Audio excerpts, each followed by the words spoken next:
اس تاریخ میں اس دور میں کراچی کو دیبل کہتے تھے، یہ بندرگاہ تھی، اور اس سارے سندھ کے علاقے پر راجہ داہر ہندو تھا جس کی حکومت تھی، جو راجہ تھا اس نے چند لڑکیاں مسلمانوں کی جو بے انتہا خوبصورت تھی، راجہ تھا، حکم دیا اٹھا کے لے اور لے گئے۔ ان کو موقع ملا تو انہوں نے ایک کاغذ پہ خط لکھا حجاج، اور نے کہا کیا اس وقت پورے عالم اسلام میں ہمارا کوئی بھائی نہیں جس کو غیرت آئے اور ہمیں ہندو بدبخت سے چھڑائے؟ وہ خط انہوں نے راجہ طاہر کی نکرانی کو دیا۔ وہ نکرانی اس کی نوکر تھی لیکن نفرت کرتی تھی، وہ جانتی تھی کہ بڑا ظالم آدمی۔ اس نے وہ خط کسی بحری بیڑے کو دیا، اس کو جب وہ خط ملا تو اس نے اعلان کیا اور جامع مسجد میں دنیا اکٹھی ہو گئی۔ انہوں نے کہا کہ میری بیٹیوں نے خط لکھا ہے۔ وہ اس وقت راجہ داہر سندھ کے علاقے میں راجہ ہے، اس کے ظلم کے نیچے ہے۔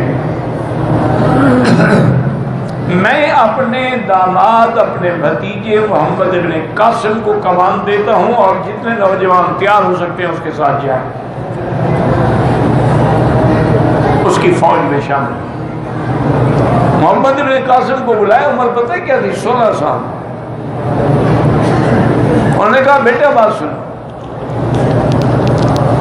2 دن کے اندر اپنی جان نفری اور اپنی بھرتی اپنے فوج تیار کرو اور قسم کھا کے یہاں سے نکلو کہ جب تک میں سندھ میں راجہ داہر کے ہر ظلم کو مٹا نہیں دوں گا میں واپس نہیں آؤں گا، یا میں مر جاؤں گا، شہید ہو جاؤں گا۔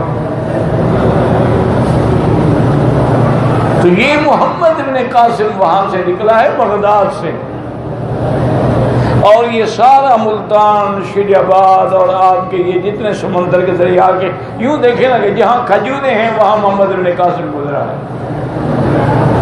وہ کھجوریں کھاتے تھے نا تو گٹھلیاں پھینکتے تھے، وہاں کھجوریں ہو جاتی تھی۔ سندھ میں سب سے پہلے محمد بن قاسم داخل ہوا، اسی لیے وہ باب الاسلام۔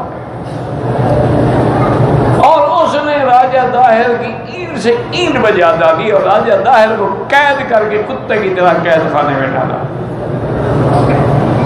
اور بچیوں کو آزاد کرایا۔ اور اس قدر عدل تھا، انصاف تھا محمد بن قاسم سے کہ ہندو جو تھے کہتے بھگوان آ گیا، وہ اس کے آگے آگے سجدہ کرتے تھے کہ تم ہمارے بھگوان ہو۔